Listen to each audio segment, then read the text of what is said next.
Judá estava mergulhada na escuridão. A injustiça dominava. E o silêncio pesava como um fardo sobre o povo. E um homem ousou erguer sua voz.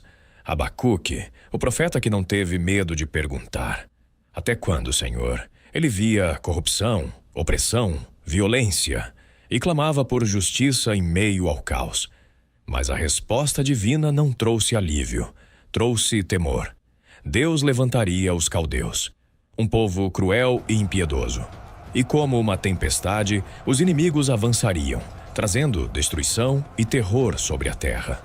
Abacuque lutava dentro de si, entre o medo e a fé, entre a dúvida e a esperança. Então veio a revelação eterna. O justo viverá pela sua fé. Mesmo sem frutos na videira, mesmo sem rebanhos no campo, o profeta escolheu confiar no Senhor. E na alvorada, Abacuque permaneceu de pé, provando que a fé pode iluminar até as noites mais sombrias.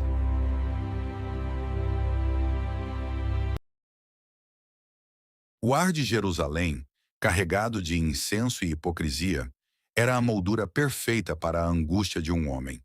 Abacuque não era um profeta de palácio, nem de púlpito popular. Era a voz solitária que ousava questionar o silêncio de Deus em meio ao caos de Judá. O cenário era o final do século VII a.C., um tempo de transição mortal. O último brilho da reforma de Josias havia se apagado, substituído pela escuridão da idolatria e da injustiça social galopante. Ricos oprimiam pobres, a lei era torcida e a violência corria livre pelas ruas como um rio poluído. Você já se perguntou por que a fé é tão difícil de manter quando tudo ao redor parece desmoronar? O profeta, cujo nome sugere um abraço ou luta agarrada, estava em um conflito íntimo com o divino. Ele olhava para o povo, depois para o céu, e o que via era um vazio ensurdecedor. Sua primeira e mais dolorosa oração não era uma súplica, mas um clamor de indignação. Até quando, Senhor, clamarei eu, e tu não me escutarás? Abacuque Únodos. Ele estava prestes a receber uma resposta, uma que não apenas chocaria, mas mudaria para sempre sua compreensão sobre o mal e a soberania. Mas o que o Eterno revelaria era muito mais assustador do que o silêncio que ele tanto lamentava. A resposta de Deus que viria envolta em uma névoa de terror, revelado o plano divino de forma inesperada. O profeta esperava uma intervenção imediata contra os opressores internos de Judá, talvez um despertar espiritual ou um julgamento rápido sobre os corruptos. O que ele ouviu, no entanto, foi o som distante, mas crescente, de cascos de cavalos. O juízo viria, sim, mas através das mãos de um inimigo muito maior e mais cruel, os caldeus ou babilônios. Esta é uma daquelas reviravoltas trágicas que a Bíblia não esconde. Deus usa o impiedoso para punir o hipócrita. Para a mente de Abacuque, isso era um paradoxo insuportável. A Babilônia era a força bruta do mundo antigo, um império em ascensão, famoso por sua velocidade militar e ferocidade. Imagine a cena: um homem de fé clamando por justiça, e Deus respondendo que a justiça virá, mas na forma de uma barbárie generalizada. O profeta, nesse ponto, não entende. Sua fé é posta em xeque, não pelo que Deus não faz, mas pelo que ele está prestes a fazer. A lógica humana desmorona diante da providência divina que utiliza a escuridão para limpar a própria casa. Como poderia um Deus justo usar um povo ainda mais perverso para punir o seu próprio povo? Essa era a segunda e mais profunda crise de fé que ele enfrentaria. A segunda lamentação do profeta expõe o cerne do dilema moral. Abacuque não se cala. Ele argumenta com o Criador, uma ousadia que o eleva ao panteão dos maiores lutadores de Deus, como Moisés e Jó. Ele questiona a santidade divina. Tu és tão puro de olhos que não podes ver o mal e a opressão. O profeta via a Babilônia como uma rede de pesca que arrastava todas as nações, sacrificando-as aos seus próprios deuses. Ele descreve a ganância babilônica, que não respeitava reis nem reinos, apenas sua própria sede de poder e conquista. E o mais chocante, Deus estava permitindo isso, talvez até orquestrando isso. Como entender que a nação escolhida, ainda que pecadora, seria entregue a um povo que nem sequer reconhecia o Deus de Israel? Segundo a tradição judaica, o profeta teria passado dias em vigília e jejum após essa revelação, incapaz de processar a magnitude do julgamento. A angústia do profeta é a nossa angústia hoje. Por que o mal prospera e por que Deus às vezes parece endossá-lo, ou pelo menos demorar a detê-lo? Mas Deus o convidou a subir a um novo patamar de fé, um lugar de vigilância e paciência, onde seria revelada a verdadeira razão por trás de tudo. É nesse momento de profunda dúvida que Abacuque sobe à sua torre de vigia. Abacuque 2:1.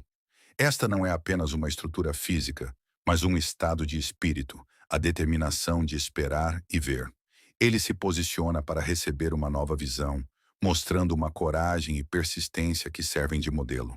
Ele decide que não apenas questionará, mas esperará pela resposta de Deus. Não importa o quão dolorosa ela seja. E a resposta veio, clara e poderosa, como um relâmpago. A profecia sobre a soberba da Babilônia.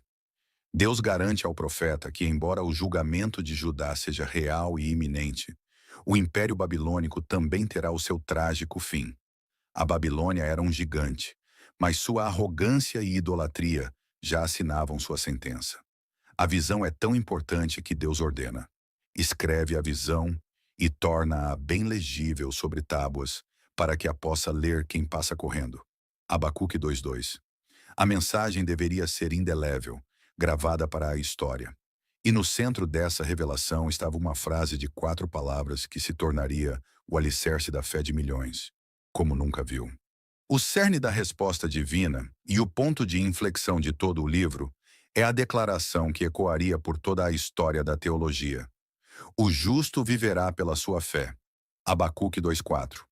Essa é a garantia de Deus. Em contraste com a soberba, a avareza e a embriaguez de poder da Babilônia, que Deus condena com 5 ais, maldições, o povo de Deus, ou o remanescente fiel, sobreviveria pela confiança inabalável.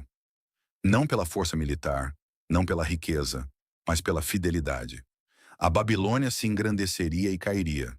Judá, embora castigada, teria uma semente de esperança.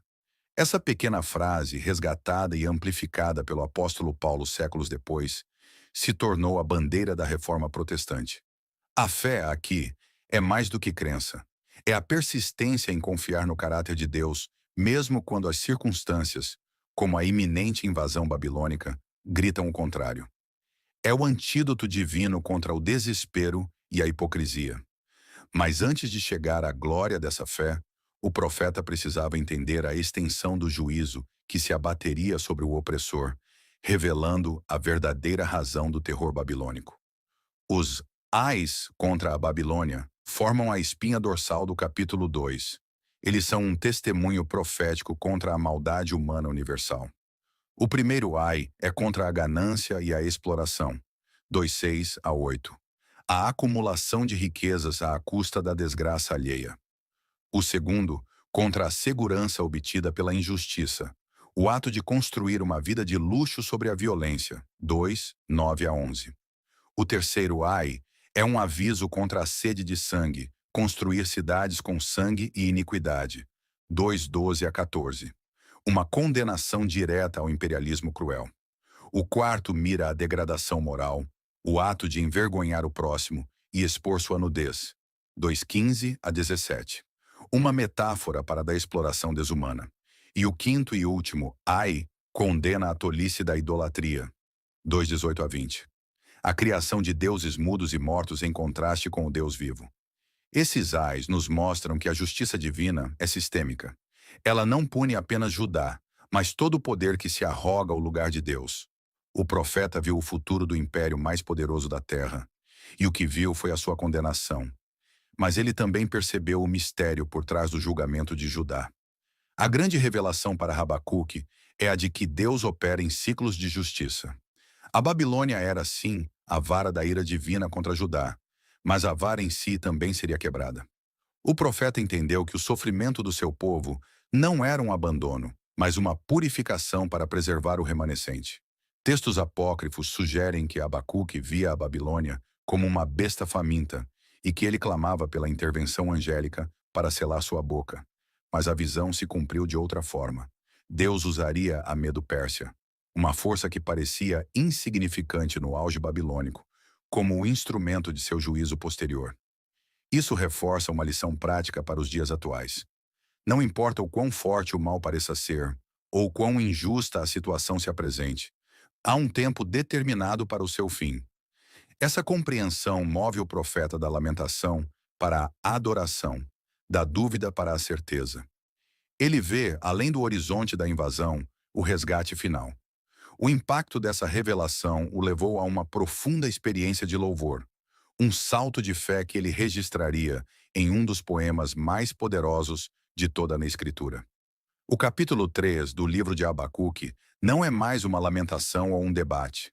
É uma oração cântico, uma das mais impressionantes da Bíblia.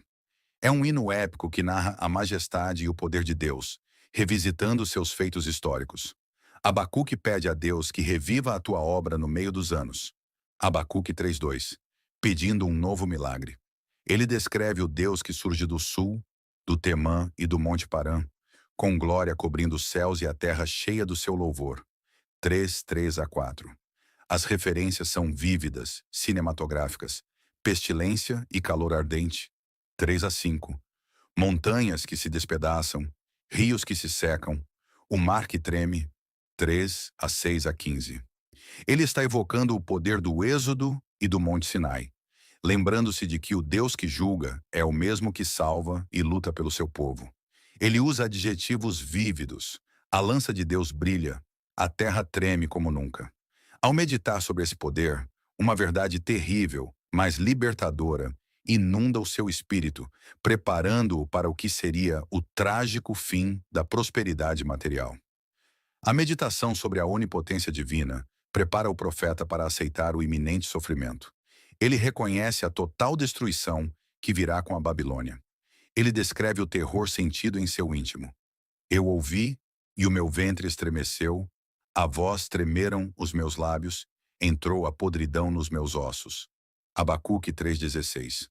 O profeta está fisicamente doente de pavor, mas ele se consola na certeza de que haverá um dia de angústia sobre o povo que invadirá Judá. Ele vê além do saque, além da deportação, o momento exato em que a Babilônia pagará o preço de sua violência. O medo é real, visceral, mas é contrabalançado pela esperança profética. Sua descrição é a mais vívida de um profeta sobre seu próprio terror. A podridão nos ossos, os joelhos batendo. Ele nos ensina que a fé não é a ausência de medo, mas a coragem de ter esperança apesar dele. Mas o que o faz passar do tremor ao triunfo é o abandono radical da dependência material. Um passo de fé como nunca viu. Chegamos ao ápice da fé do profeta, o hino que ressoa nos corações de todos que enfrentam a privação.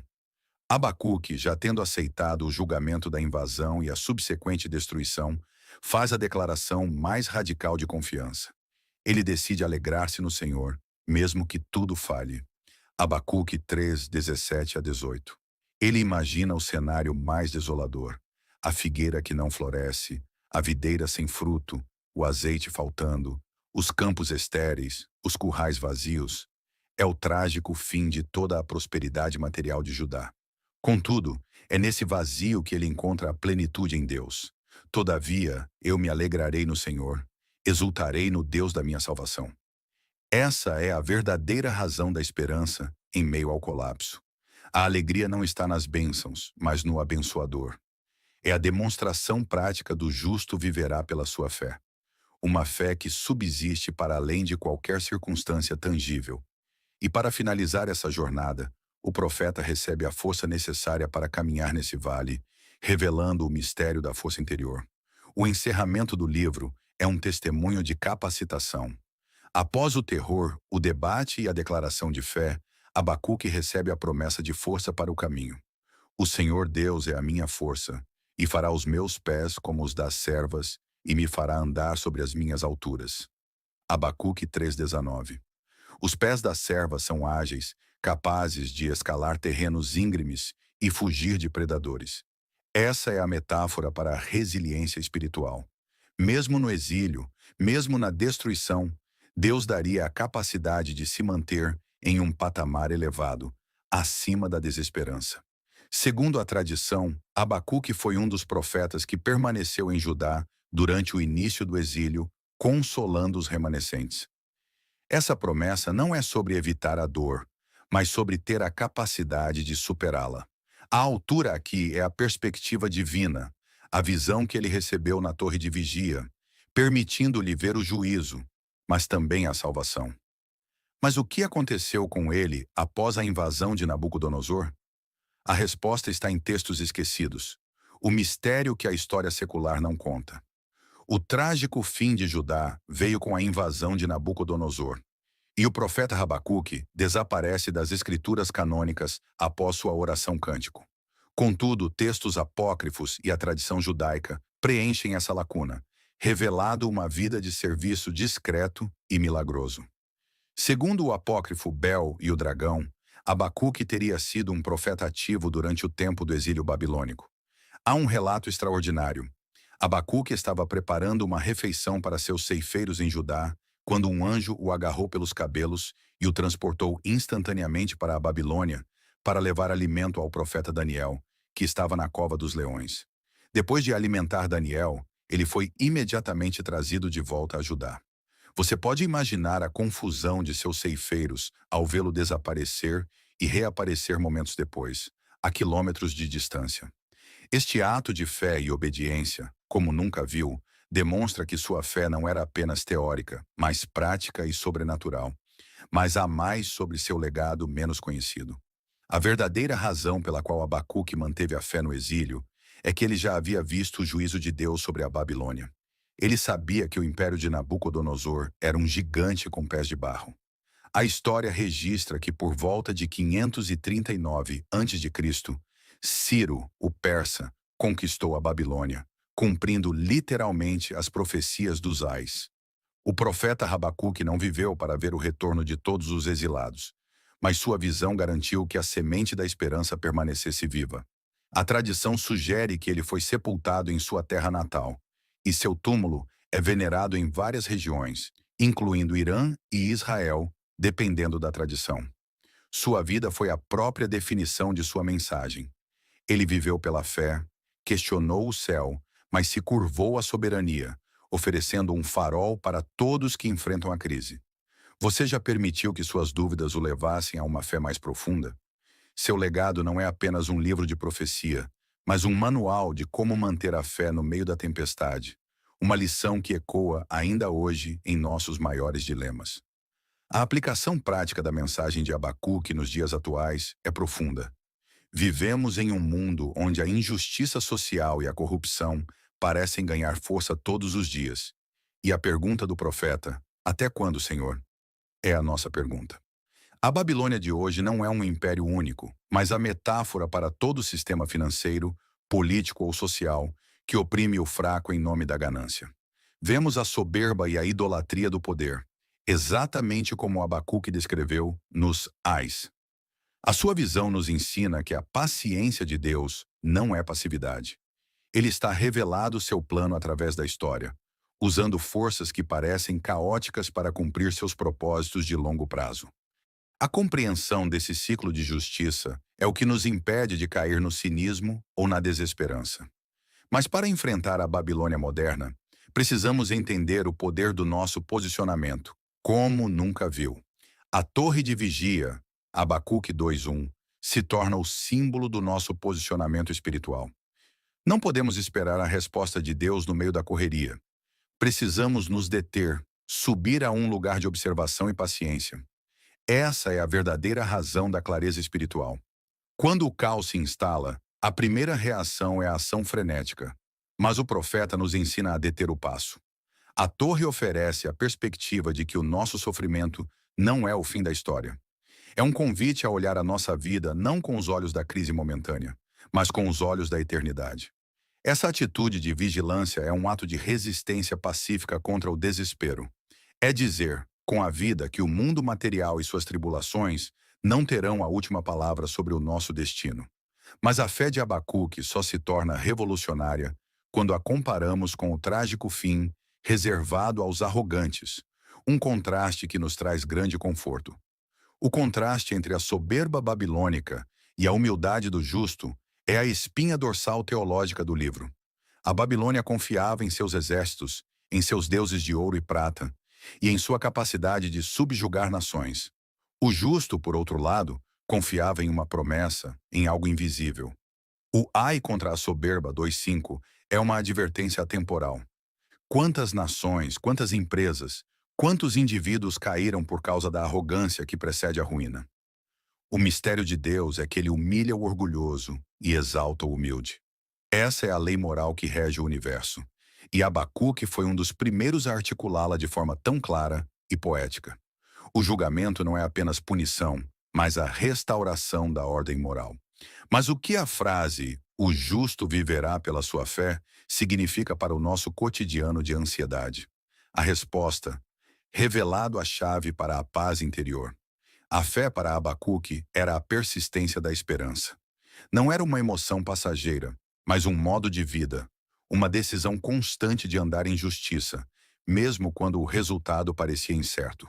Essa fé é a única âncora em um mundo de incertezas econômicas, políticas e pessoais. O profeta nos ensina que não temos que entender a verdadeira razão de cada tribulação. Temos apenas que confiar no caráter de quem a permite. É um convite a abandonar a necessidade de controle, um fardo que esmaga a alma moderna. Essa liberdade da ansiedade, que só a fé pode dar, é a verdadeira herança do livro. É uma fé que transforma o porquê em para quê. Mas a fé de Abacuque foi testada pela perda total, um cenário de escassez que nos prepara para a maior lição de contentamento. O trágico fim da colheita é o teste de fogo para a nossa fé materialista. Em uma sociedade que mede o valor pela riqueza e o sucesso pela posse, a decisão de se alegrar na ausência de bens é, como nunca viu, um ato de rebeldia espiritual. O profeta nos convida a redefinir a nossa fonte de alegria. Se a nossa alegria está na conta bancária, nos bens ou no sucesso, ela é tão volátil quanto a economia. Mas se a nossa alegria está no Deus da nossa salvação, ela é inabalável, mesmo que a figueira não floresça. Essa é uma lição de contentamento radical, que nos liberta do ciclo vicioso da ganância e da constante insatisfação. Mas como podemos alcançar essa alegria quando a dor do presente nos cega? A oração cântico revelado, o caminho para a força divina. A oração do capítulo 3 é o mecanismo de catarse do profeta. Ele não reprime o seu medo, "o meu ventre estremeceu", mas o canaliza para a lembrança dos grandes feitos de Deus. 3:3-15. A verdadeira razão do louvor é o lembrete do passado. Ao meditar no poder que abriu o Mar Vermelho, que fez os rios tremerem e que pisou no mar, Abacuque recarrega sua força. O profeta nos ensina a não focar no tamanho do problema, mas no poder daquele que promete a solução.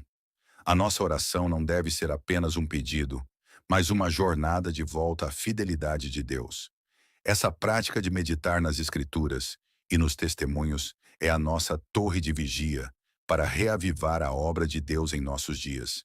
E para quem pensa que o Deus de Abacuque está distante, o mistério de sua intervenção é revelado em nossa própria capacidade de resistir. A promessa de ter os pés como os das servas, 3:19, não é uma fuga, mas uma força.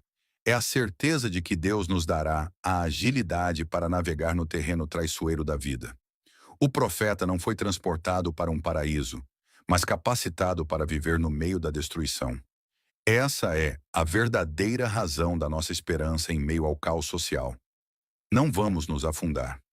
A metáfora nos encoraja a buscar as nossas alturas, o nosso potencial máximo de resiliência e fé. Significa que mesmo quando todos ao redor caem, o crente é capacitado a se manter em pé, firme e ágil, pronto para seguir o caminho de Deus, por mais íngreme que seja. Mas há um trágico fim reservado para aqueles que não aprendem a lição da justiça de Deus, uma verdade que não pode ser ignorada. O trágico fim da Babilônia serve de aviso para todas as civilizações e todos os corações que se rebelam contra a justiça. A arrogância é autodestrutiva. A ganância é uma prisão que o indivíduo constrói para si mesmo. O profeta Abacuque, ao prever a queda do império mais poderoso de sua época, nos mostra que a justiça divina é inevitável. Ninguém está acima da lei moral de Deus. O dinheiro, o poder e a fama são deuses mudos, 2:18-20, que não podem salvar seus adoradores no dia do juízo. É uma advertência como nunca viu, para não investirmos nossa vida em algo que tem prazo de validade. É um chamado a redirecionar nosso foco do transitório para o eterno. Mas o mistério de Deus reside em sua paciência, a qual o profeta teve que aprender a honrar, mesmo na dor da espera. A lição de paciência é o presente final de Abacuque para nós. O profeta queria justiça agora. Deus disse: ainda que a visão demore, espera por ela, porque certamente virá, não tardará. Abacuque 2:3, paráfrase. A paciência nesse contexto não é inatividade, mas a atividade de esperar. É a fé em movimento lento. É o ato de confiar que Deus está trabalhando nos bastidores, mesmo quando a nossa mente não consegue decifrar o cronograma. Essa paciência ativa é o antídoto para a cultura da gratificação instantânea que nos cerca. A verdadeira razão para a espera é que o juízo de Deus é perfeito, e ele permite que a iniquidade chegue ao seu ápice para que a lição de sua justiça seja completa.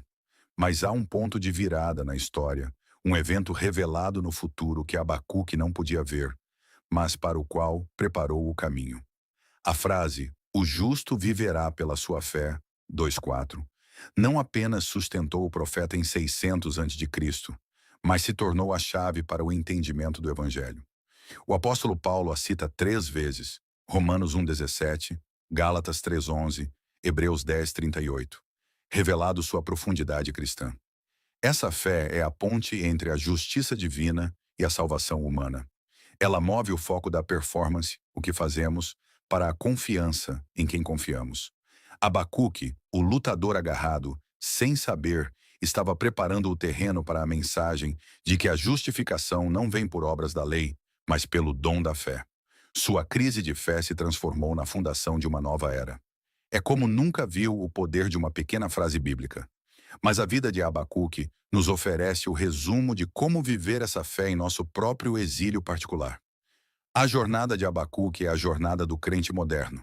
Começa na dúvida honesta, passa pelo debate intelectual, atinge a espera vigilante, culmina na declaração de fé radical e se encerra na capacitação para o caminho.